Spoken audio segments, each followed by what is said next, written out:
With the autumn feasts of Halloween and bonfire night behind us, I've set my sights on the finest of winter foods.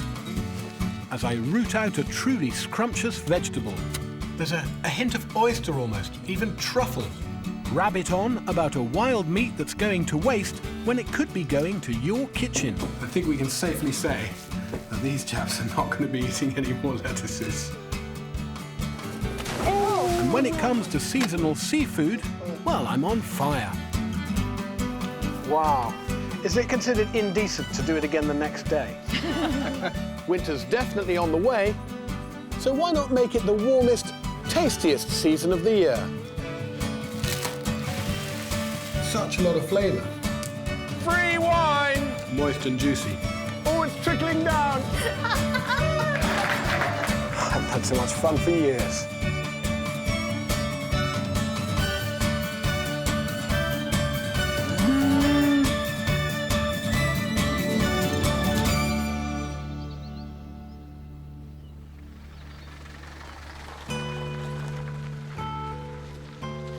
There's something sweetly melancholic about winter's approach, as the spectacular display of autumn gradually gives way to the more earthy delights of the winter soil. The hard-earned treats of the winter veg garden are a particular pleasure. But there are thieves about. Something's been nibbling my greens. The evidence is everywhere. It can't be birds, they're after the berries. The hens and ducks, they're looking for grubs and bugs. I reckon it's rabbits. Insatiable rabbits. So where are they then? Why can't I see them? I'm sure it's rabbits. If it was deer, there'd be nothing left. If it was slugs, there'd be raggedy edges and the veg would be full of holes. It's these neat little... I don't understand how they're getting in. It's supposed to be rabbit-proof, this garden. Buck-toothed little buggers.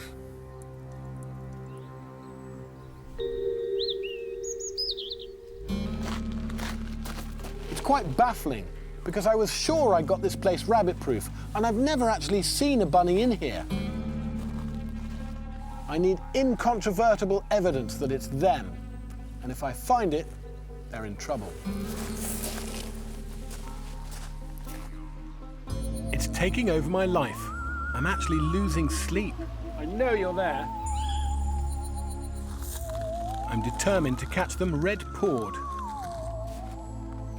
And nothing gets past my pumpkin cam. The pumpkin never lies. The proof is conclusive. Rabbits getting into my garden via the chicken run. And further up the hill, the full extent of the bunny problem is all too plain to see. Look at this. That's a rabbit run. And you know what? It goes straight down to the veg garden. The rabbit population here is definitely starting to become a big problem. But there is another way of looking at it. It's also a considerable resource. I want to turn this furry foe into food. And after a happy summer of breeding, well, like rabbits, the population is now at its peak. It's like having hundreds of hungry teenagers raiding your fridge all the time. Only these ones actually eat their greens. In our grandparents' day, farmers and gamekeepers managed rabbit numbers, and rabbit meat was regular fare on the family table. In fact, you only have to go back a few generations to find a time when more rabbit was eaten than chicken. Ted and Derek are local gamekeepers with a direct line to a more rabbity past. My granddad used to catch them, ferreting them for sort of Friday, Saturday, Sunday, and send them on the train to London on a Monday. How many at a time? Well, quite a lot in those days. If you take 400 rabbits off of a farm, the chances are you'll take between 300 and 500 every year. Really? And it doesn't really go up and down very much. On that basis, rather than obliterate our warren, we should manage it as a regular source of meat. So this gorse, really, is the perfect hideaway for them. It's warm, it's good cover. Rabbit paradise, isn't it? The buzzards can't get at them. This may be rabbit paradise for when they like to spend the night, but I can tell you, the paradise where they like to eat is my vegetable patch. As night falls, we head back up the hill to patrol around the edges of the gorse bushes. Derek likes to bag his bunnies by lamping. The rabbits get startled by a bright light and freeze long enough for him to take aim. That's not a rabbit.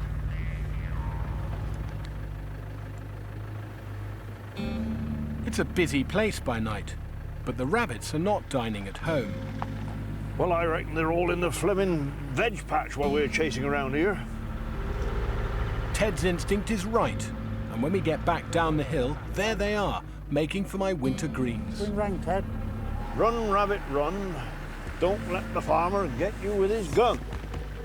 The best way to shoot rabbits for the pot is to use a 2.2 rifle, for which you'll need a firearms license, or a powerful air gun.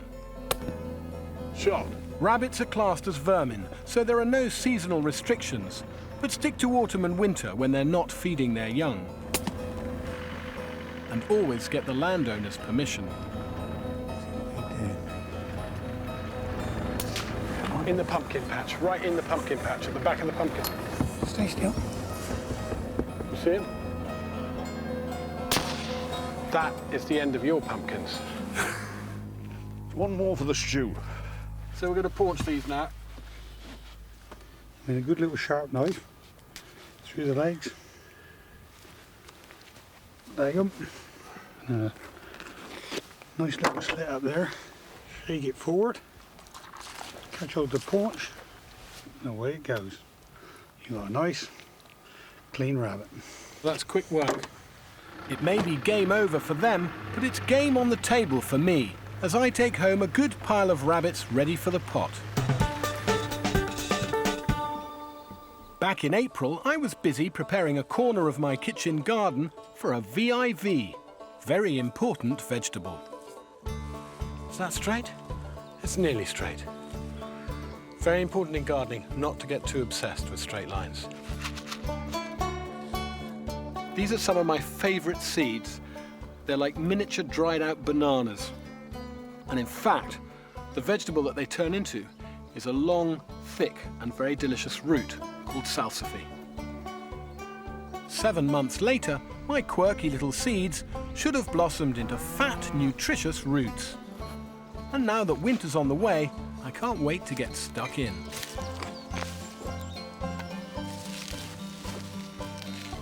It's an absolute corker here. It's really rather special, this root. It was a great favourite of the Victorian kitchen because of its exquisite flavour. But for some reason it's slightly fallen out of favour. I can't think why. It's incredibly easy to grow. It'll stay in the ground right through till Christmas and beyond, and its unique rooty flavour is unlike anything you'll have ever tasted before. And it's double the fun, because I've also planted one of salsify's delightful cousins. This is a broader-leafed relative of salsify called scorzonera, and it's just as delicious. These much overlooked veg rarely appear on supermarket shelves, but they will pop up at farmers' markets, local grocers, and in veg box schemes. You can see it's really very similar, but a slightly darker root and a subtly different flavour, with perhaps a hint of extra sweetness.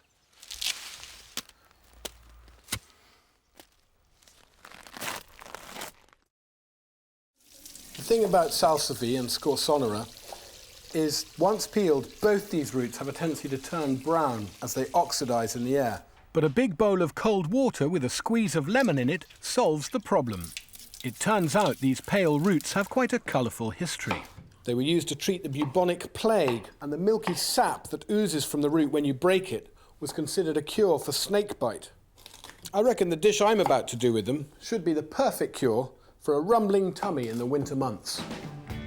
They've got a subtle flavour, so I'm going to simmer the rooty batons in a light stock, with just a splash of white wine and a smidge of seasoning.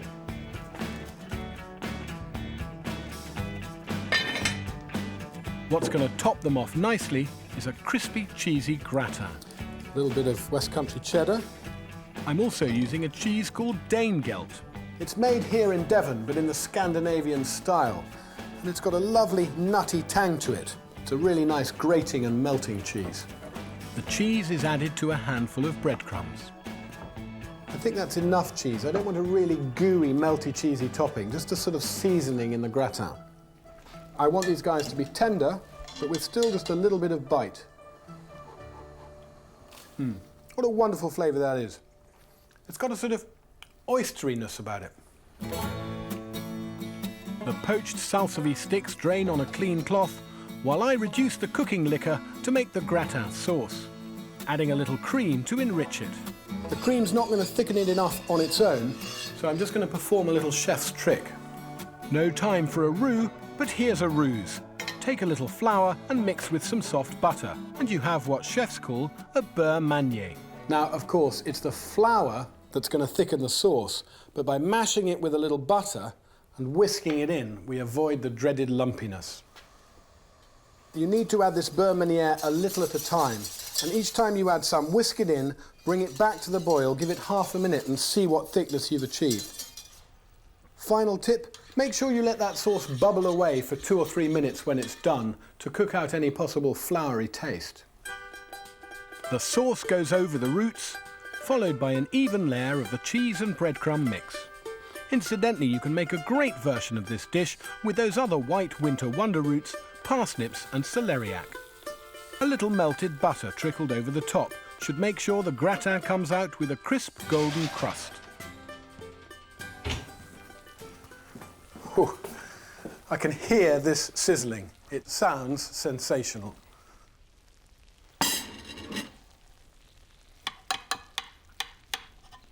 The gratin is surely one of the great winter warming treats.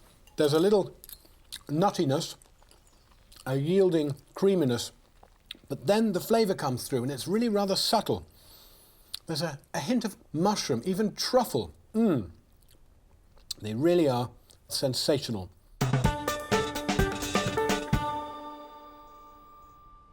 I'm keen to rekindle Britain's taste for rabbit. And who better to spread the word than the Women's Institute?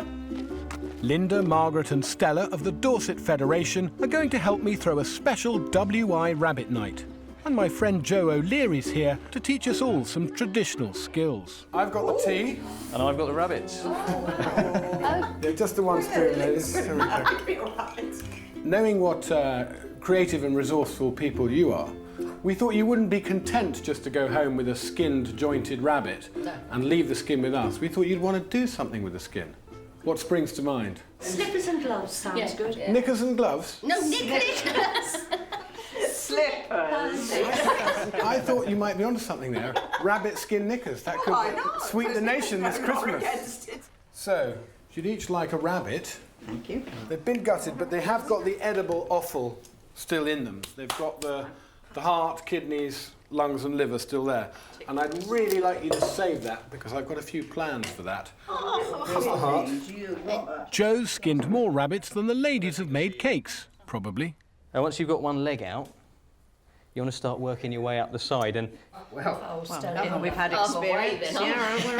Once the innuendo has started, there's just no stopping it, really, is there?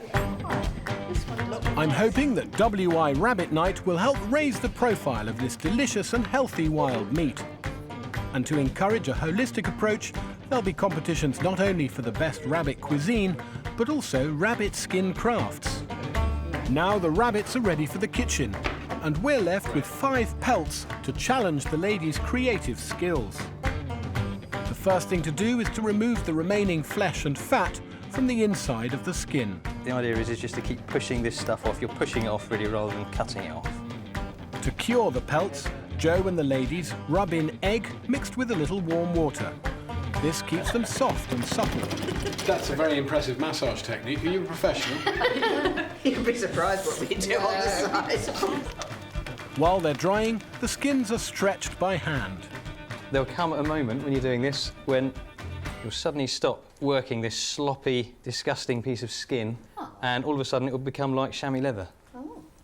I mean, there would have been a time when what we're doing now would have probably been second nature to all sorts of people living in the country. There definitely are WI minutes going back to the sort of 1920s, where they record that they've made rabbit slippers and rabbit gloves. Do you feel confident that you can transform what we've got in front of us into something genuinely worthwhile and nice? Of course. Yeah? So, yes. Yeah. Yes. You've all got your meat to take home as well. Exactly. That's crucial, isn't it, really? You're feeding your family, as well as keeping them warm.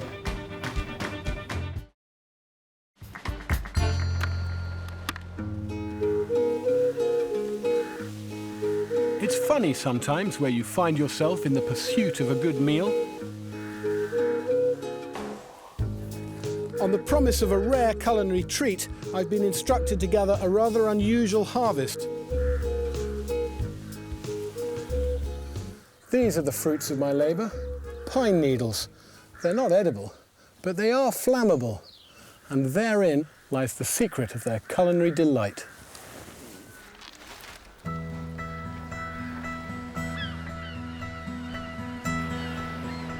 I'm off down to the beach at Exmouth with my son Oscar and his friend Will to join my French friend Nathalie and her family on the rocks. Hi there.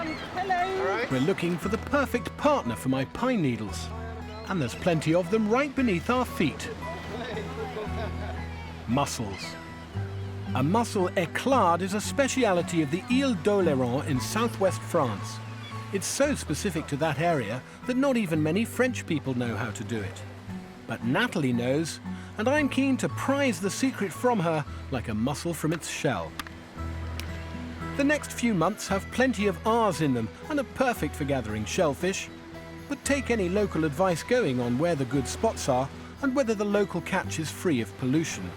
For what you want to do with them, is it quite important that they're all of a similar size? You don't want some small and some huge? Correct, yes. You choose them carefully, but this side is perfect. Oscar and Will, you know what you're looking for? Yeah. Go for it.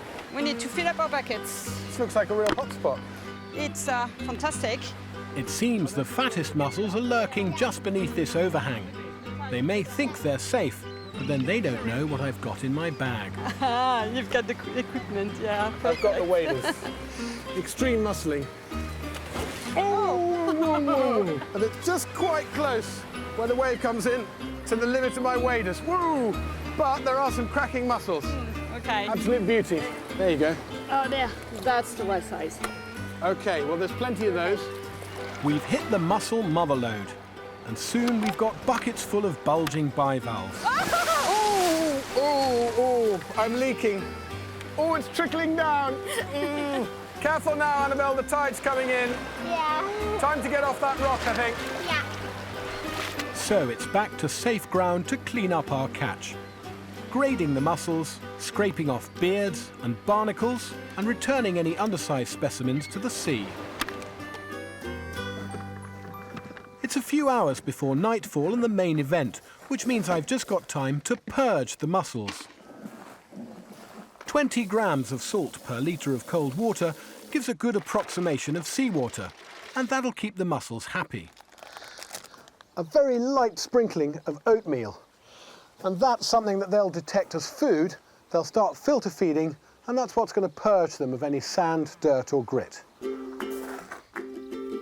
Night falls and family and friends gather to join in the construction of Nathalie's éclade de moule.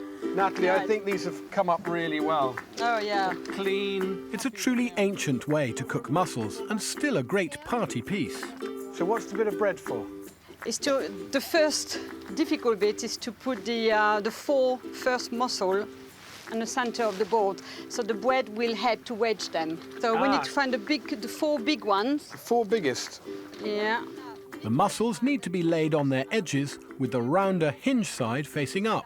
So the straight side will open. Yes. And the round side that's will where be it the stays hinge. joined up, yes. Like that. We're going to start building up. And there's a sort of just a balancing act. Like this, yes. Can everyone have a go? Yeah, here we go. The balancing act is helped by the fact that the mussels support each other snugly.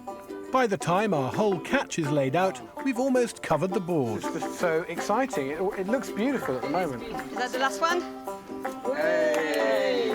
So, pine needles. Yeah. As we pile on the pine needles, I'm bristling with anticipation. These long double needles allow the air to circulate and make for a really fast burn. So the mussels cook quickly and won't go rubbery. I'm just starting to be a little bit concerned about the beams and the roof. Okay. Okay, let's do it. Should I light the middle as well? Yeah. Is now a good moment to open a bottle of wine? It's a perfect moment. All going according to plan, Natalie? Yeah. Okay, the roof is now black. I'm slightly worried about those beams catching fire. But in fact, the fire is so intense that it burns itself out in just 2 or 3 minutes. Oh wow, I can see they're open. I'm getting that seafoody smell now. The mussels have all opened downwards, so their meat is protected from the ash. God, I'm excited. But they're perfectly cooked, still fat and juicy. You open them, pick them up with the teeth. Wow, that's an absolute view. Really full of flavour. How amazing. And you have the lovely taste from the pine needles as well. And the taste is very different. It's almost as if it has some garlic or something. You're right, they taste properly seasoned. This is the best éclat that I've ever had. The fact that it's the first and the only one I've ever had, is it considered indecent to do it again the next day? We'll start drinking cider with it. I think that'll be the next thing. It's going to be an églard. Églard. With the WI Rabbit Night just a couple of days away, the ladies are busy working up their dishes for the rabbit recipe competition. So I want to come up with something that'll justify my honorary membership. I'm planning a thrifty store cupboard special. Potted rabbit, or what the French call rabbit rillettes. Well, that is a lovely pile of jointed rabbits oozing with potential. But there's one undeniable fact about rabbit meat, and has a tendency to dryness. To counteract that, there's one ingredient that I like to put in almost all my rabbit dishes. Pork belly. I'm using about half as much pork belly as I've got rabbit. As well as keeping the dish nice and succulent, it'll add richness and depth of flavour. As this rabbit's browning, it's starting to smell really nice. I wouldn't say it's strong or gamey, it's just got a hint of wildness. Beautiful. Right, now for some really sensational seasonings that are just going to lift this whole dish and pick up that lovely wild rabbit flavour. Thyme.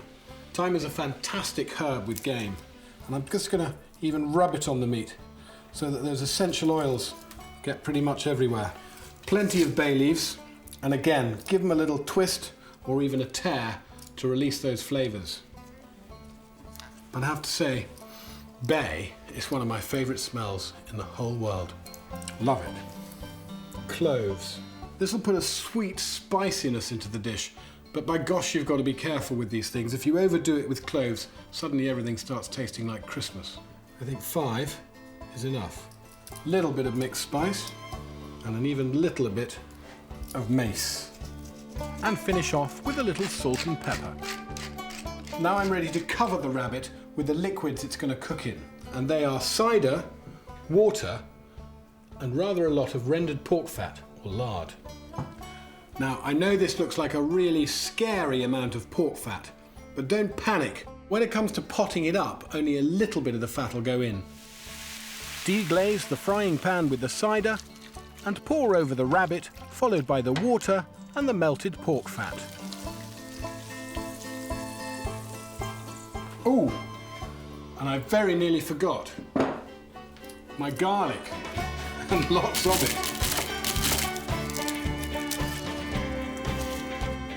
Half an hour sizzling in the hot oven, and then down to a slower oven, about 140 degrees, for at least 2.5 hours.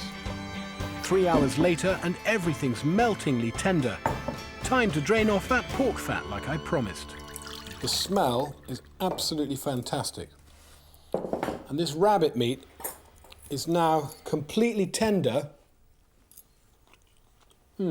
Really moist and juicy and rich with that pork fat. To get the right texture for my potted rabbit, I want a mixture of finely shredded meat and some slightly bigger pieces too. This classic dish can be made in just the same way with duck, goose or pheasant. Here's what's left of the cooking liquid. Fat on the top, really tasty juice at the bottom. Now, I really don't need this fat now. But it won't go to waste, it'll make the most incredible roast potatoes. With a hint of garlic, thyme and rabbit. The remaining cooking juices go into the rabbit meat along with a few final tweaks to the seasoning. A squeeze of lemon will cut through that rabbity richness. A pinch of cayenne gives warmth, and it's rounded out with a touch more mace and a twist of pepper. Now for the final mix. It's ready to be potted in sterilised jars. You can pile this in as is and it'll keep in the fridge for a week. But for long-term storage, return the sealed jars to the oven in a tray of hot water and cook for 45 minutes to create an air-free, bug-free seal that'll keep the food fresh for several weeks in a cool larder. Luckily, I've got some left for immediate sampling. That is gorgeous. Those rabbits are welcome back in the garden any time. No, surely not.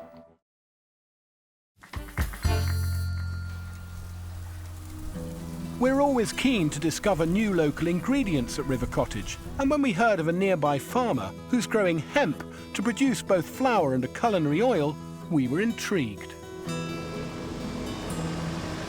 Somehow Steve managed to put himself forward as chief investigator, and a few weeks back he went to visit Henry Braham on the eve of his hemp harvest. Henry, this is fantastic. Welcome to heaven. But any hopes that he'll have a high old time on his away day are going to be blown out. What an amazing smell. This legal hemp has weedy levels of THCs, the psychoactive compounds found in its close cousin marijuana. You know, what's great about it is that you plant it in May, and in 100 days, this is how high it grows. This is 100 days growth? Hemp played a crucial role in British farming history, the fibres from the long stalks making rope and canvas for our navy. And that's where towns like Hemel Hempstead get their name from. Really? From a food point of view, we're interested in the seed, right, which is in the top here. Yep. And just taste a little bit of that and tell me what you think. Well, it's lovely. It's got a sort of nutty quality to it. Sort of hazelnutty is. Yeah. Thought you were coming in for a hug then. Thank you. Good luck. Cheers. Back at the farmhouse, we've set up a cottage industry to process Henry's hemp seed into flour and oil. What we need is a state-of-the-art seed press. What we've got is this. Oh! Something's coming out. Oh, here comes the cake.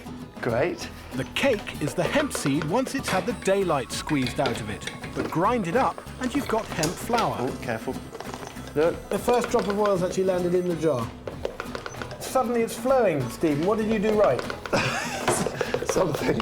You just accidentally did something right then? No, it was fine. To grind that cake into some kind of flour, I thought this might work. It's an old coffee grinder.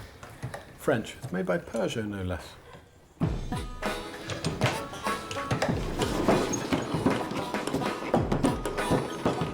After some serious cranking, grinding and sifting, we've got our flour and our oil.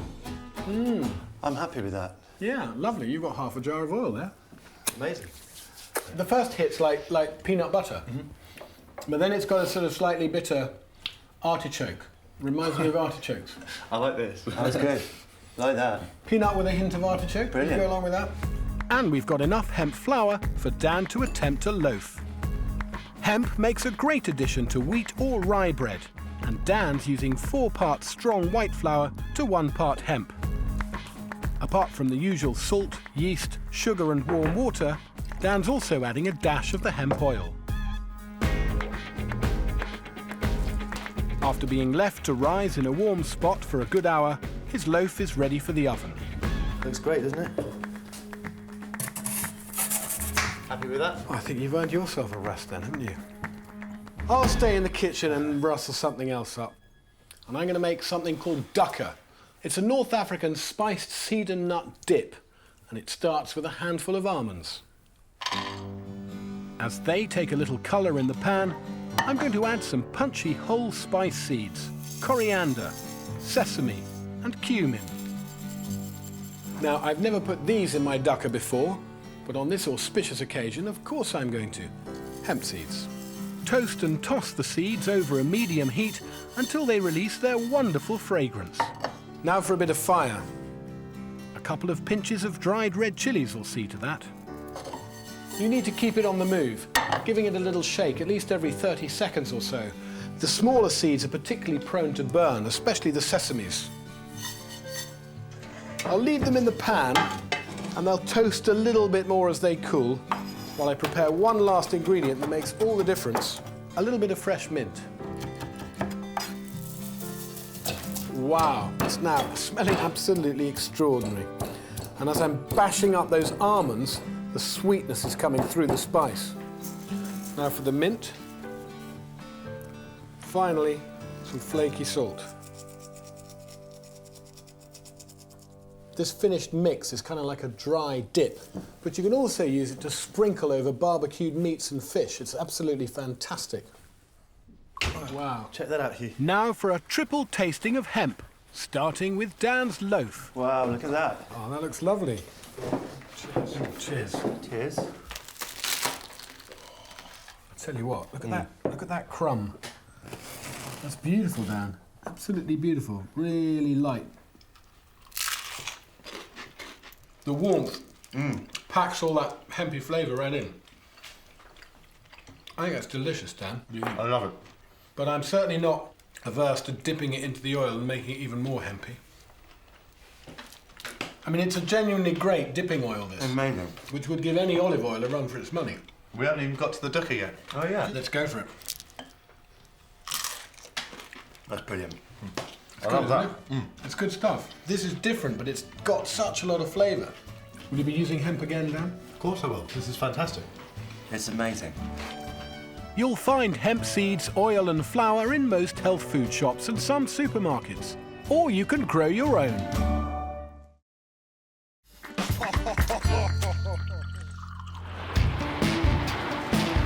We can't all live far from the maddening crowd, but that doesn't mean we can't all have a touch of the good life. Here in the heart of the urban sprawl lives a man who's enthralled to one particularly rewarding crop: grapes. For 10 years, Marco Boytson has had a thriving backyard vineyard in London's Stoke Newington.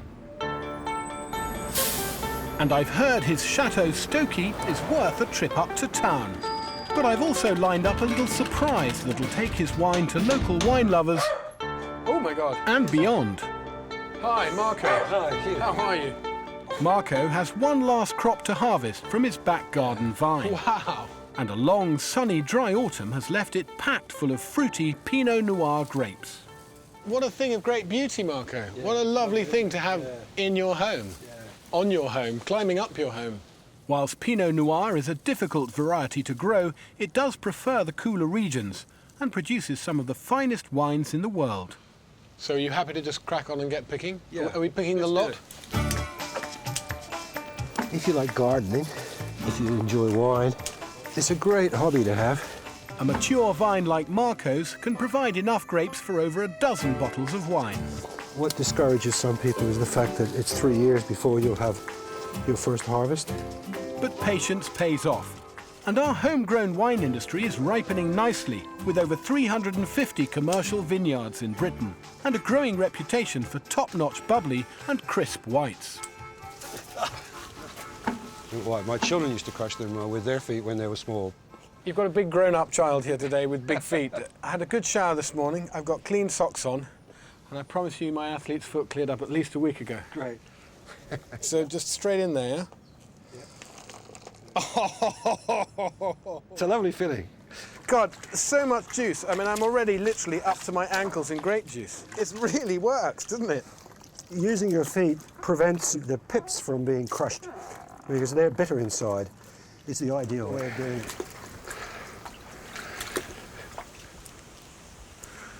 haven't had so much fun for years. Time to turn this tasty juice into the world's favourite tipple. Your cellar. Your alchemist den. Marco's going to use a fermentation from his first crop of a couple of weeks ago to kickstart the final brew using today's juice. The yeast is from the grapes themselves. I haven't added any commercial yeasts. The yeast lives on the skin. It strikes me that your process is even more pure than most commercial winemakers, because actually a lot of them do tinker with their wines, adding extra sugar and even some kind of flavourings and special yeasts that are not from the grape itself. That's right, yes. So you're really old school pure winemaking here. That's right, yes. Before bottling, Marco will leave the wine to ferment with the skins for at least a week, turning it daily. So, would you like to taste some of last year's Pinot Noir? I hardly dared bring that up. All right, why don't we do that? Yeah.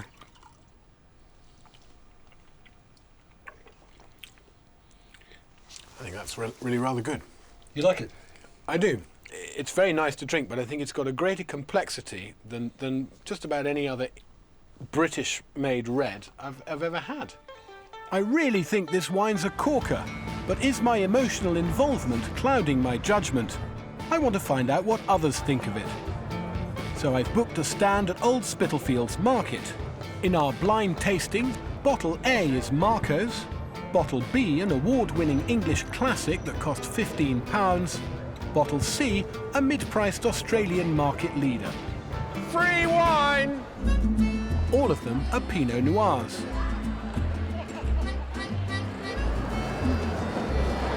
Wow, that's really different. First one, to me, was the best one. They're all a nice drop, but they're I all just nice. had a bit of a preference. Definitely go for A. yeah. Okay. That's a really natural, beautiful fruit. Would you both agree that A was the best? Yes. So you definitely go for this one. Yeah, it would. Unknown to Marco, I've also asked some serious wine experts along. It's got a slight spritz on it. But there's some nice fruit in there. Yeah, some nice red cherries and black cherries. Do you enjoy that wine? Yes, I do. I think it's a good, light, fresh, easy to drink wine. I think that's really good. It's got good fruit and quite good lane. It's actually not bad. Thank you. Would you like another little drop? Yeah. Time to let the experts know the true story of this wine. So I'm really glad you like Marco's wine. Yeah, that's his wine, eh? Indeed, yeah. and indeed, you've had the bottom of the bottle too. So And where's it made? I was just about to repeat. In Stoke Newington, in my back garden. In your garden in Stoke Newington. Well, that's fantastic. Isn't that great? It's a good attempt, because Pinot Noir is a really difficult grape to make wine with. In about 3 months' time, when it's settled down, that's going to be a great wine. You know, good luck with it. Thank you. We asked all our tasters to score the 3 wines. So which one excited the most passion? The one that got the most number of really high scores. And that was you, by far. Really? Nobody got a 10, but there were lots of 8s and 9s scattered around. And you got 10 8s and 9s, ahead of the next best, which was C, which got 6, and B, which got 5. I think that's a pretty staggering performance. I'm quite surprised, pleasantly surprised by all of it, yes. And when Marco's 09 vintage achieves greatness, Cheers. I hope he'll toast my feet.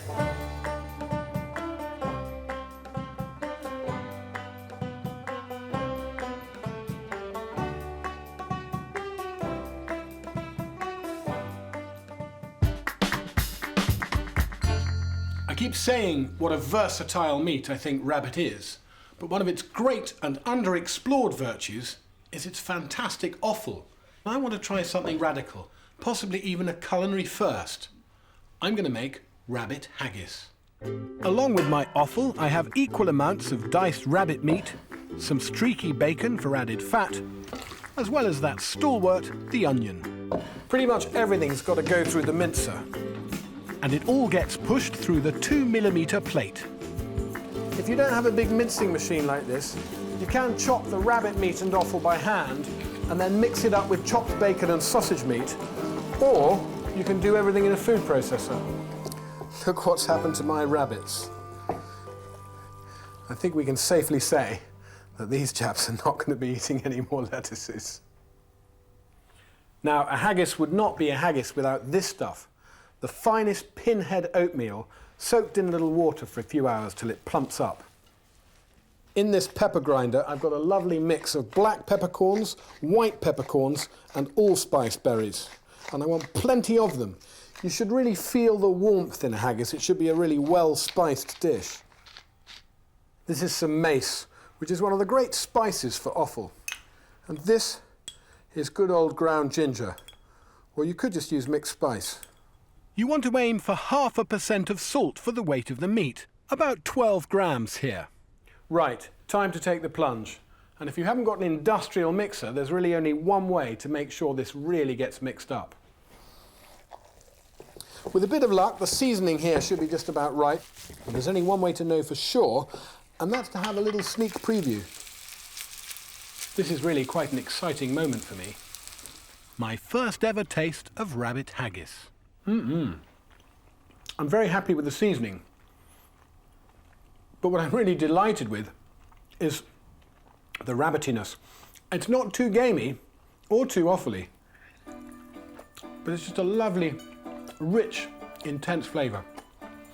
I'm thinking what would be really nice is individual portion-size haggises, and that's why I've chosen the hog casing. Whacking the mix into the sausage stuffer should get rid of any air pockets. And make sure it's reasonably loose, because the casing will contract and the filling will expand as it cooks. And I don't want any exploding haggises. I've got a pan of almost boiling water here, and I want to keep it just below simmering point. So a little splash of cold water every now and again does the trick. That's to minimise the risk of these guys exploding in the pan. In fact, you can avoid all the fuss of sausage stuffing, fun though it is, by cooking the mix like a pâté in an oven-proof terrine dish in a bain-marie. And that's just what I'm doing with the rest of my mix. And after 20 minutes of a gentle sub-simmer, my traditional haggis are ready. And if the good ladies of the WI don't love my steaming sausages, I shall be mightily surprised. Rabbit night has finally hit Charminster, and as the members of the Dorset Women's Institute descend on the village hall, it's soon bursting with rabbit cuisines and crafts. Love it, absolutely super. From tasty pies to real bunny fur glove puppets. That's lovely. Is it big enough to go over my head? Hi, Margaret. Hi, lovely to see you. Mwah. Mwah. Now, you've got lots of goodies. Are these for the judging, or are they for us to eat? They're both. I feel my entire reputation You're out of your orbit, is at stake. Quite possibly out of my depth. The ladies have been busy, busy, busy, and there are dozens of delicious rabbit recipes to be tasted tonight, proof if it was needed of how versatile this meat is. Rabbit with prunes, it's got almost a tagine quality. It's absolutely stunning. Curried rabbit pasty I've been particularly excited by. In fact, I don't think I can wait. Oh, that's delicious. And Stella's rabbit pie looks like a real showstopper. That looks absolutely beautiful, Stella. Look at your puffed up bunny rabbit. I know. It's time to see if my two-course rabbit dinner can also be best in show. Some rabbit rillettes. Very nice with a bit of chutney. Some more of the rillette, it's rather nice. I've got all 4 hobs on the go, heating up my neeps, bashed swedes and potatoes, which should go really nicely with the haggis. There we go. Very own haggis. Thank you so much. Do you think you can manage a whole one? I'll try. Excellent. And a little bit of kale? Thank you very much. I like it very much. I've always steered clear of haggis in the past, but no, I'm won over. Yes, I've eaten all mine. It was lovely. And now it's voting time, as we all place pennies by our favourite rabbit dishes. I'm going to announce the winners of the food competition. Second was the rabbit with prunes and pine nuts. Who made that? Will you marry me? That was unbelievably delicious. First was the rabbit pie of Stella's here. No honours for me tonight, but I have fed the crowd and feasted well. Now for the rabbity crafts. Love the slippers. Little muff. Aren't those sweet? Somehow I'm drawn to one creation in particular. That is amazing. Do you know what? I've got something that I think might just go with that.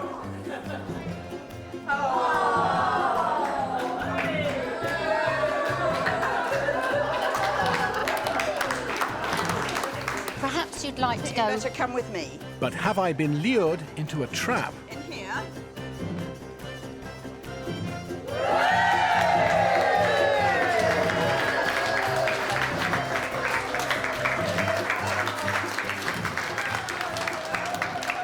Whoever borrowed the underpants in question from their husband, he's a bigger man than I am.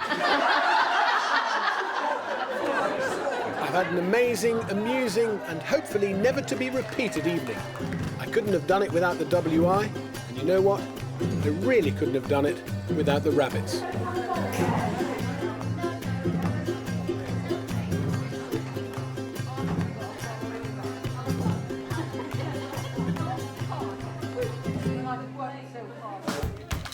Here comes the heat. Next time I get hot under the collar with squashes and chilies. Phew, yeah. Soaked to the bone, fishing for squid. Wow, look at that. What an absolute beauty. And all misty-eyed over a classic food of my childhood. Whoa, can taste it now. The crispy pancake. Oh yes, look at that. That is the business.